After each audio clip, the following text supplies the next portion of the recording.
It's a people, it's a community, it's a life, it's a heart, it's a spirit.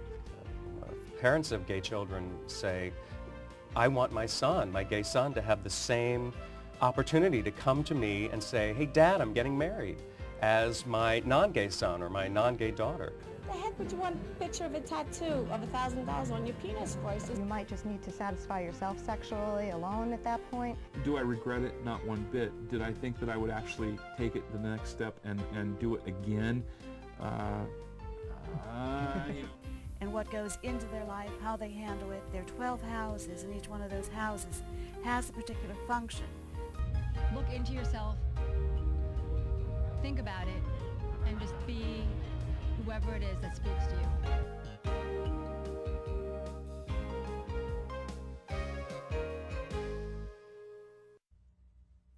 Hello and welcome to Talking About. I've got a big show for you tonight. First up, I want to welcome Jason J., actor, singer, dancer, model. That's a pretty broad spectrum, and I want to welcome you. Thank you, John. Okay, that, like I said, that is a broad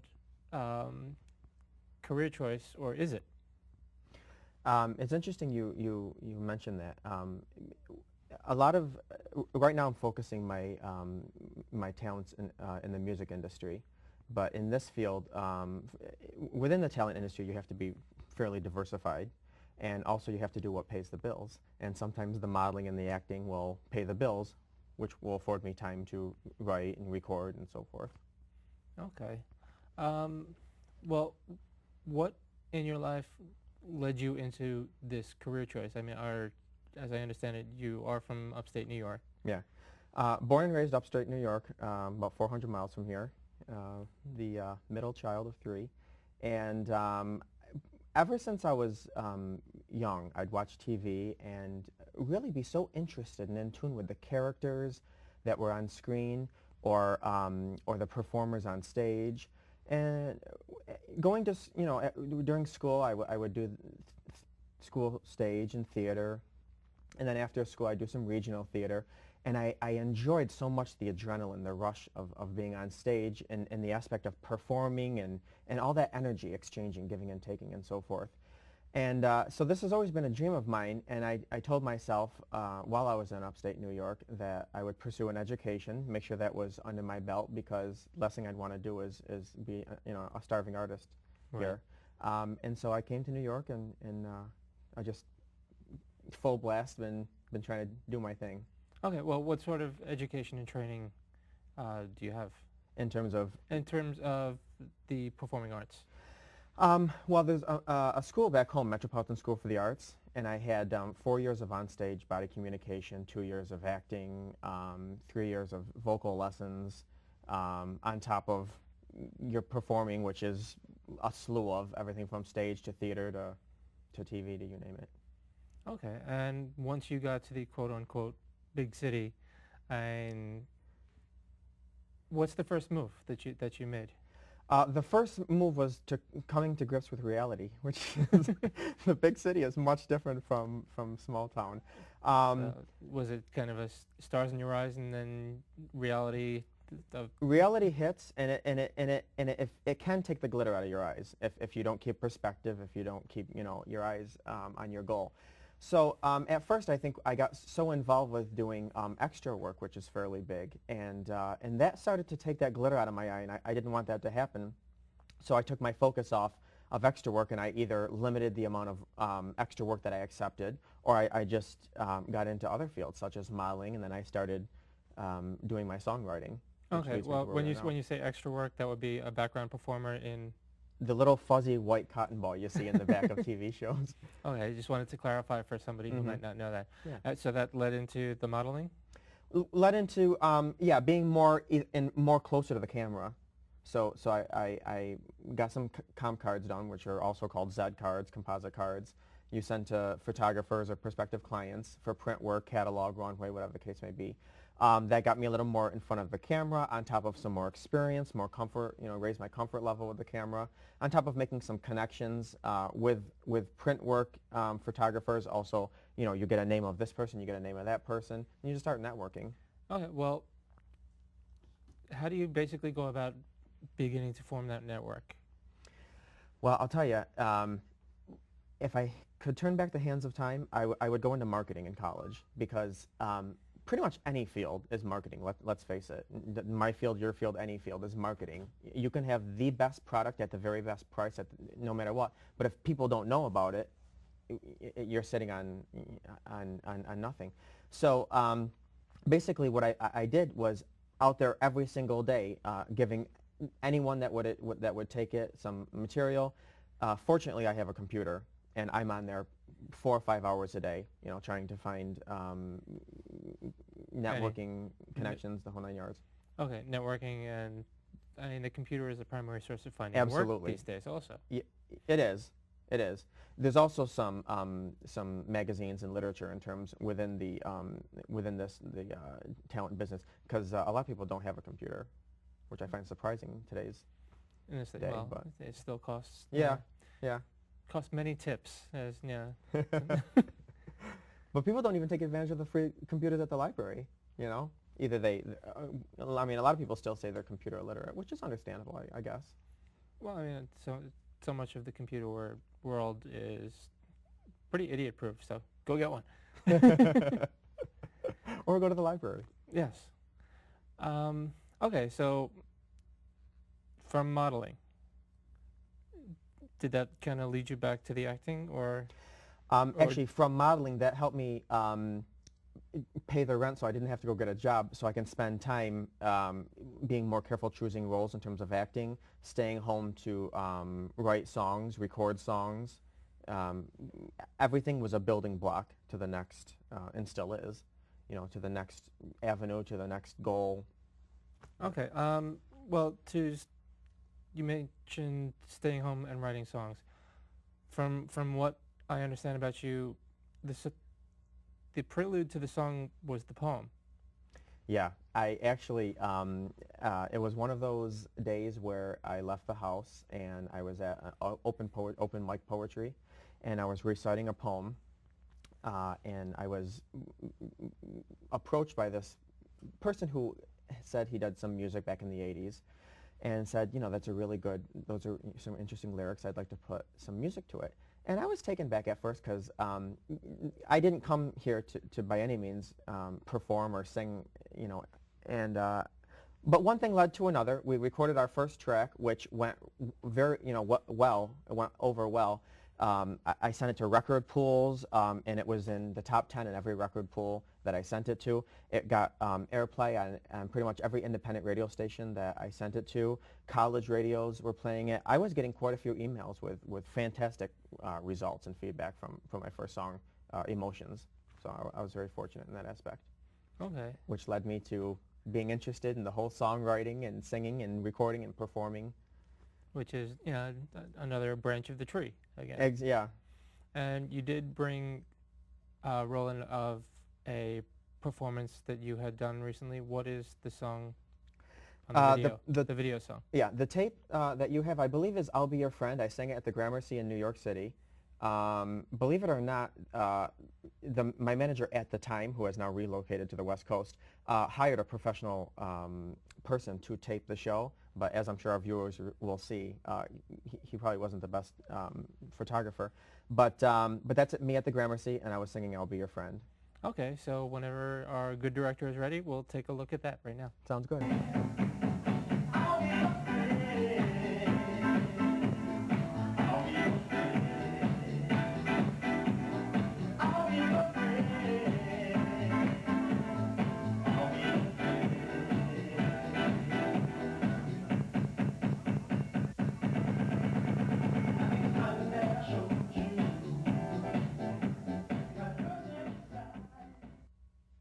Okay, and how long ago was that?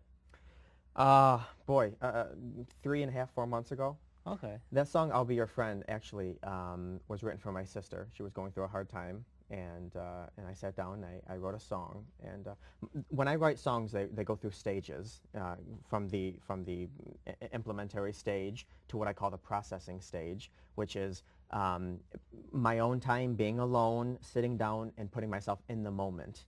And I find when you put yourself in the moment, you can relate so much more. Excuse me.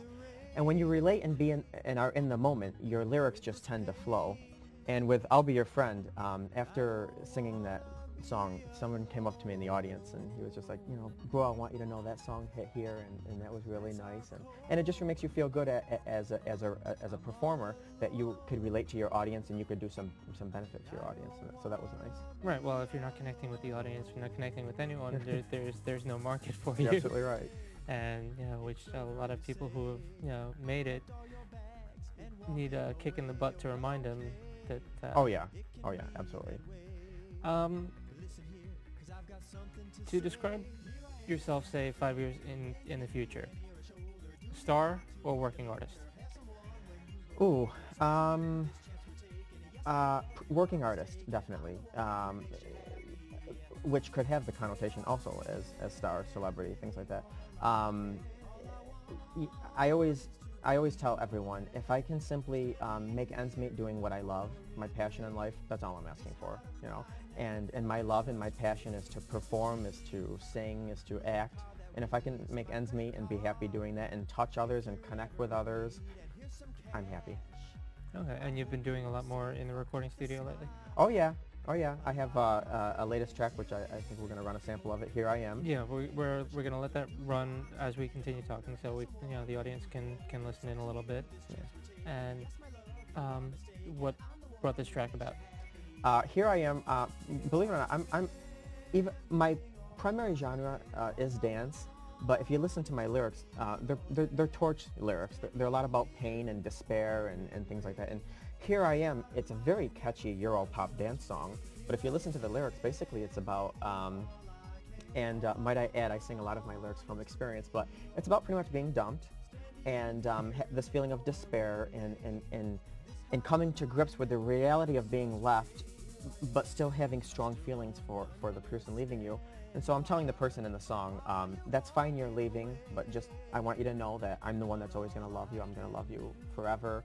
And I want you to be okay, so I'm giving them, some cash and cards and things like that. So, even though the songs are dance material, a lot of them are definite torch songs. Okay.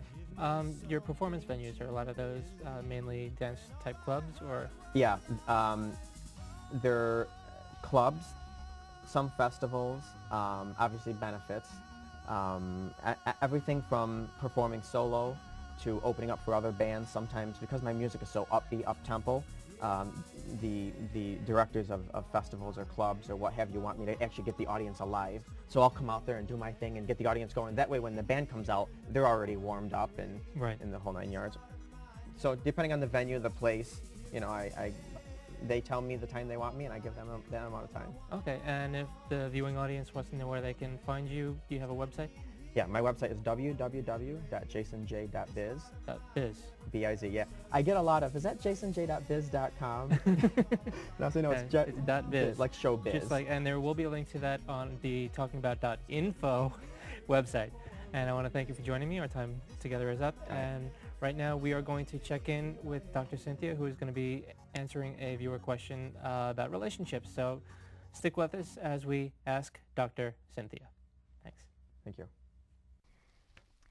Hello and welcome to Ask Dr. Cynthia. I'm Dr. Cynthia Pizzulli, certified sex therapist. And today we have an interesting question from Laquanda, who writes, "It's been 6 months since my husband and I had our first baby, and he doesn't seem as interested in me sexually anymore. It isn't a weight issue, so what could the problem be?" Now, first of all, I think it's very, very interesting that the first thing you thought about Laquanda is whether it's about his attraction to you or your appearance or something like that, as if it's probably something about you that's causing his sex drive to drop. That's very common for women to think that, and it's also very common for that not to be the problem. There are a lot of causes of low sex drive, and a lot of people think, well, men never have a low sex drive, women are the ones with a low sex drive, but that's not true at all. As a matter of fact, one of the top 3 reasons people come in for therapy, for couples counseling, is because the man's sex drive has dropped off.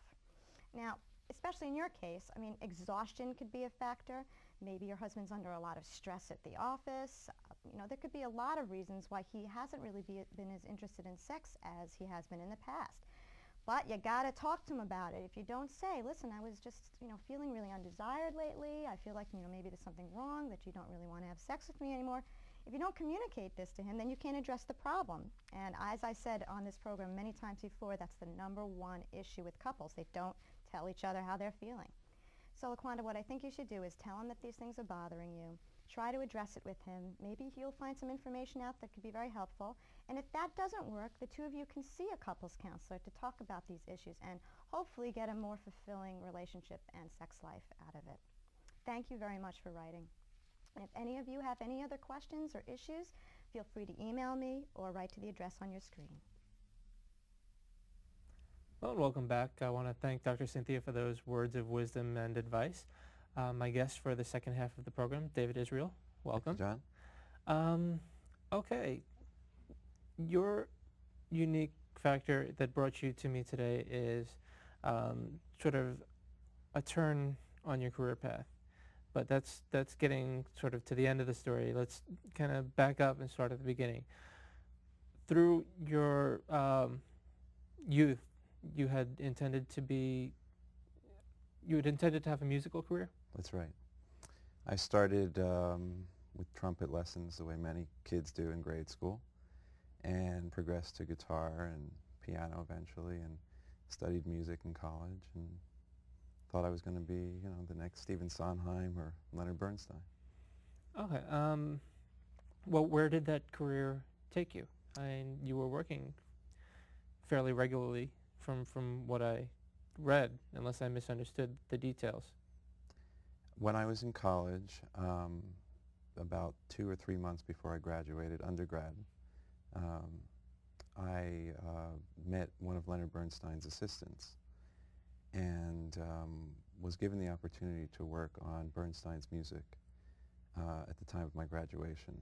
So I moved from Hart College of Music in Connecticut to this completely other world in New York City, working in Bernstein's house in the Dakota on 72nd Street, going through West Side Story, which was the first score I was asked to work on. There had never been a definitive edition of West Side Story, an orchestral score. Okay. So that was the first job I took, and then I kind of parlayed that into a full-time position there, working on Bernstein's music for the next 5 years. Okay. Did that bring you into and out of a lot of different people's lives that might be recognizable names? Oh, sure. I had dinner with Lauren Bacall, and was hobnobbing with a lot of Bernstein's circle because I was basically in it. He had just passed away. This was 90, 91. He passed away in late 90, and I was hired mid 91. So the family and the estate was working very hard to keep up his presence, to keep up his personality in the public eye, in the papers.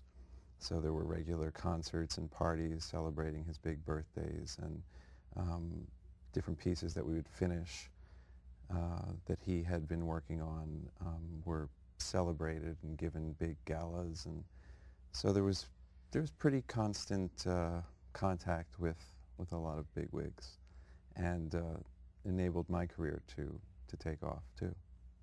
And did it take off with you working on other people's work, or did it take off from working on your own? Both. I mean, I enjoyed the work I did for Bernstein. I was happy to be an editor of his music. It was an honor that most musicians dream about. Certainly he had been an idol of mine when I was growing up. But I had my own aspirations, and I wanted to get my music out there as well. And so through contacts I made working with him, and just through pounding the pavement, I was able to start to sell my own wares and get my own commissions. And what style of music was this at this point? It was pretty much following this line that Copland Bernstein had set up, kind of urban, classical, funky, jazzy, orchestral music, mostly for dance, because that was the thread that I really wanted to pick up. Wasn't so much interested in opera. Some concert music. I worked with small orchestras, chamber orchestras, and on one occasion the American Symphony Orchestra at Lincoln Center, but mostly dance music. Okay, and ultimately, where did that lead you? Ultimately, that led me to nowhere, basically. It led me to a lot of frustration and a lot of disillusionment. How so? I mean, where had your hopes been and where were you? I guess I had hoped that I would fall in line with this lineage that I've been talking about, kind of Gershwin, Copland, Bernstein, this American Jewish line of composers. And I felt like, at first I felt like I had been handed the torch and I could just run with it. But I became disillusioned because the kind of music that I was writing wasn't popular with the establishment. While it was popular with the audience and with concert-going people, the higher-ups who made the decisions and doled out the commissions probably found my music too accessible, too commercial. And that's where the disillusionment came. Too commercial or too non-commercial? Too commercial. Too commercial. Yeah. Commissions seem to go to more academic composers, more composers who I felt were self-consciously trying to explore ground that had already been explored by my way of thinking. Whereas I wanted to reach people, I wanted to communicate with the masses and sell my music. And did this lead to empty cupboards? I mean, were you the starving artist? Well, fortunately, there was this other world of dance where commercial music and where rhythmic, accessible music is coveted. The problem I found was that the composer was kind of second tier. Dance is pretty much about the choreographer. And it's a shame because if you look at the history of classical ballet and modern dance, there are these wonderful unions between choreographer and composer, whether it was Balanchine and Stravinsky or I'm blanking on another one right now, but it seemed to me that the work I did with Paul Taylor or Twyla Tharp, great choreographers, fantastic experiences, left me disillusioned, left me feeling like there's something missing here. And it wasn't just that I was being treated like, a second-rate artist. It was the feeling that the music wasn't as important as the choreography. Okay, and did that bring you to a point where the music wasn't as important to you as well? It's a good question. Quite possibly. Quite possibly. I just felt like things weren't clicking. The music was forced. I was disconnecting from what my real purpose was, the kind of music that I love to write. There would be premieres that I wasn't invited to. There would be just little things like one choreographer who will remain nameless asked me to take the piece that I had written and translate it. It was written for one kind of a sound, the orchestra, a small orchestra, and asked me to translate it or transpose it for the sitar. And it's a bit of an insult because it shows a lack of respect. Okay.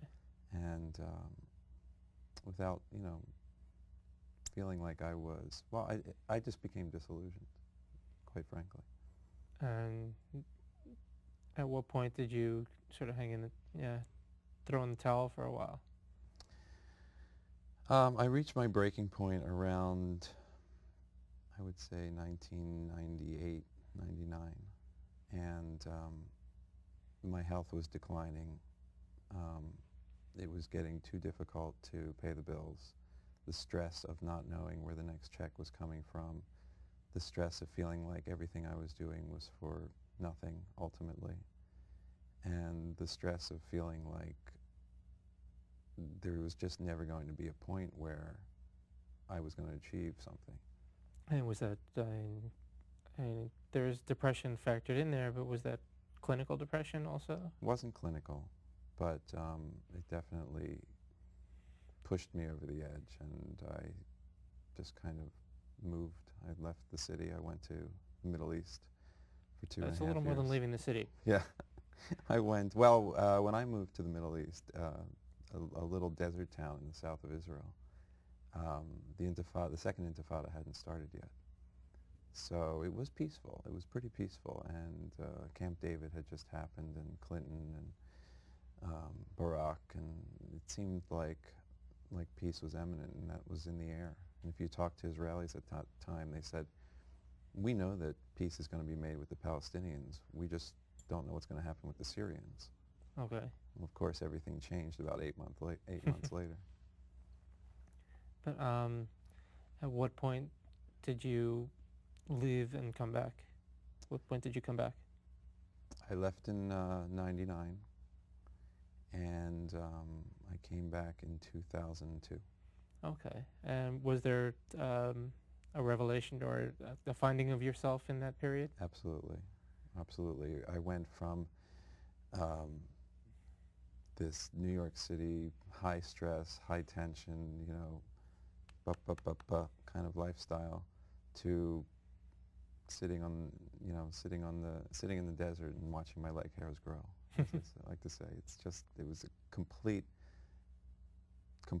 removal, you know, complete about face, and those years really allowed me to get in touch with what I wanted to do, who I was. And what do you want to do? I wanted to write fiction, write for TV, write for movies, write essays.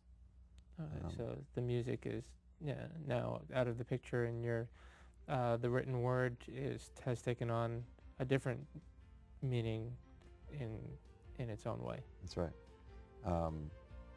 It's the same muscles. It comes from the same place. It's just using letters instead of notes.